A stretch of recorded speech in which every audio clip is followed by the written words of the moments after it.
इस तरह तुम खुद को परेशान कर रही हो। तुम्हें पता है ना कल का दिन कितना मुश्किल था,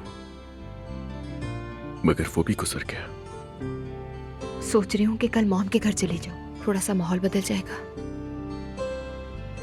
जैसा ठीक लगे तुम्हें मेरी जान, मैं तुम्हें छोड़ देता हूँ। लेकिन क्या मैं अकेली चली जाऊं? हाँ बिल्कुल, ये कहो तो ड्राइवर तुम्हें छोड़ देगा। ठीक है। दुआ, अगर कुछ ऐसा हो जिससे टेंशन हो या तुम्हें परेशानी हो जाए तो बहस करके अपना खून मत जलाना, ठीक है? समझ गई ना? वादा करो। ठीक है, जैसा तुम कहो।